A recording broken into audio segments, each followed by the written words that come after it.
Welcome back. Have you managed to figure out the command from previous video? Don't worry if you haven't, since it was a tricky one. Let us see what the solution is. So if you navigate to the folder which we created in the previous video, we want to copy our file 3.py, which is our Python program, from folder directory to the desktop directory. And if you try to solve it but didn't manage to, you probably went with command cp file3.py space desktop. And if I press enter, this command probably surprised you, since it creates another file in the folder directory. This is because it read our command as if we wanted to copy our file into another file in the same directory, and we call that file desktop. And this is just how the command works. In order to successfully copy the file to the directory, we must run the command and specify the full path to the desktop as well as the name of the copy that we want. So it would look something like this. First, we are going to delete this desktop file since we don't need it. And then you specify cp file3.py, and we specify the full path of the desktop, which is /home/mrhacker/desktop.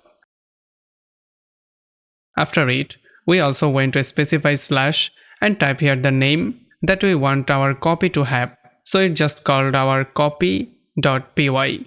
We added .py since it is a Python program.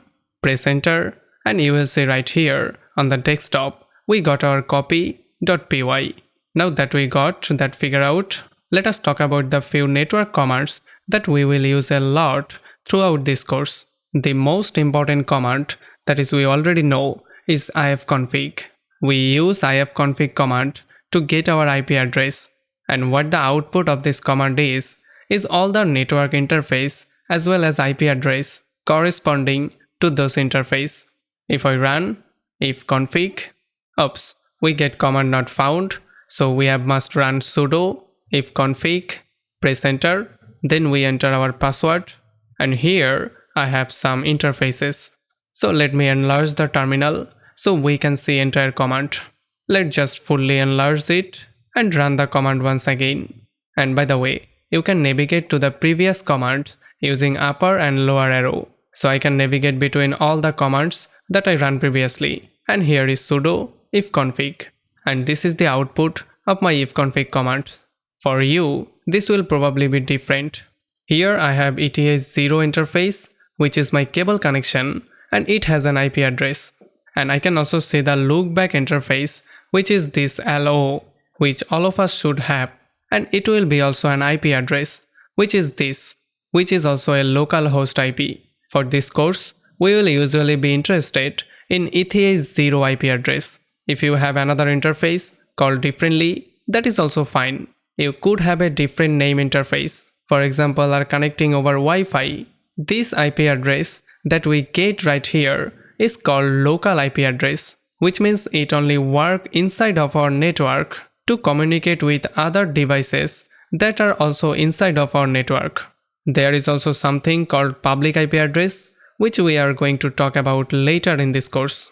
For now, just remember that ifconfig outputs local IP address as well as our network interface.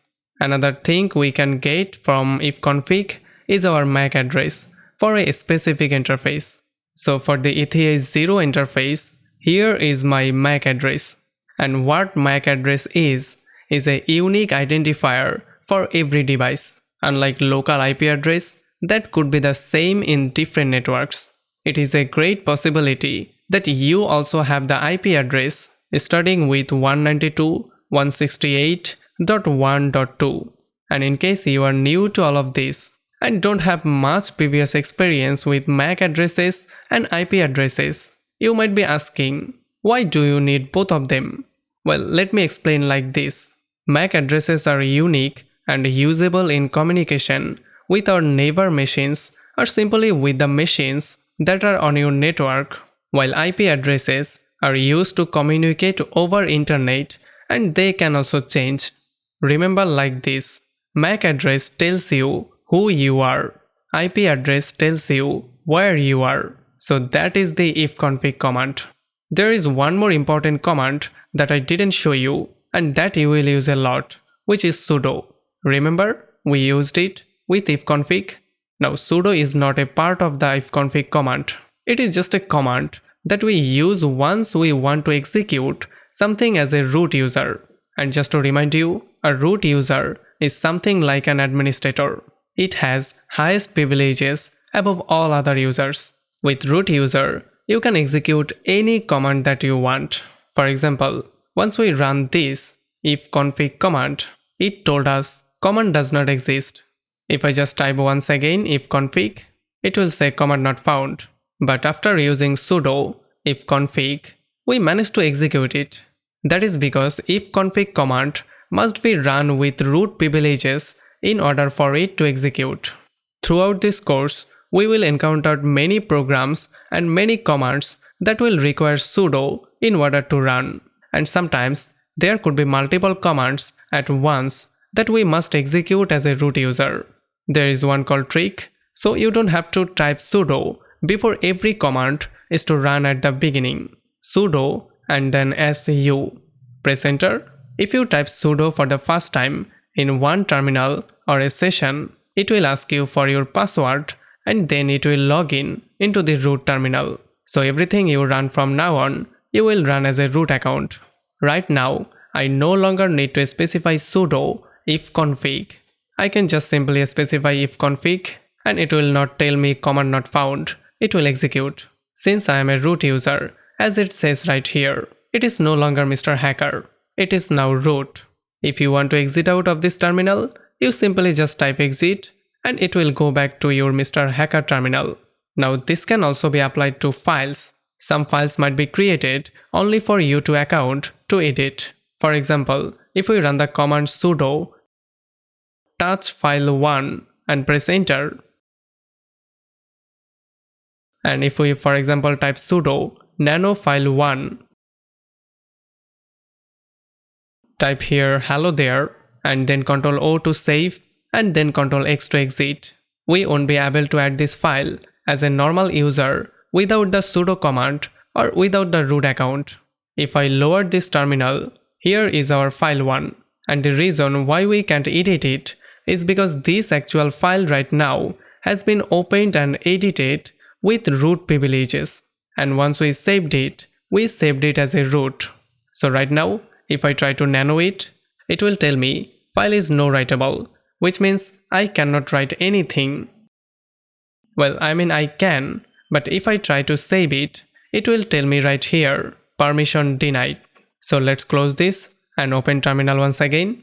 However, if you go as a root account, sudo nano file1, and we type our password, now we can type anything and save it once again. Just once again, it seems that we opened the wrong file. This is the file 1 that we created from the previous video that says today is a really good day. And to go to the file 1 that root account created, I believe it is one directory back.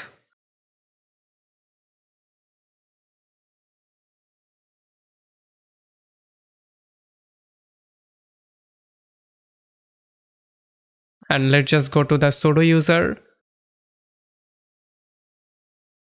Type enter, cd Mr. Hacker, cd desktop, cat file 1.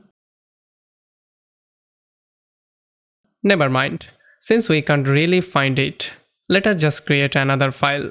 Just make sure you go to the root account of the terminal and then type nano test file. And once you type nano test file, here type hello there. Save this, exit the root account and the file over terminal. Right now, we will see this test file here. And if I lower this terminal, we will see this test file right here on our desktop. But it also has this lock right here. This means we as a normal user cannot edit this file. We first need to go to desktop directory. So let's go to the Mr. Hacker and then desktop, and we nano test file it will tell us once again, file is unwritable. Only root account can edit it, and this is something you will encounter a lot. So this is really important. Next time you see either something like command not found or write protected file or this requires root privileges, just know that it need to be run with sudo.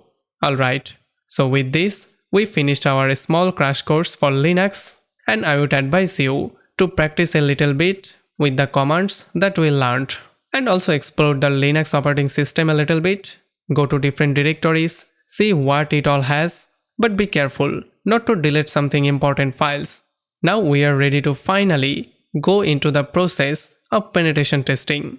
Hopefully you are excited since this is where the fun starts. Let us see how to perform the first phase, which is information gathering. Thanks for watching.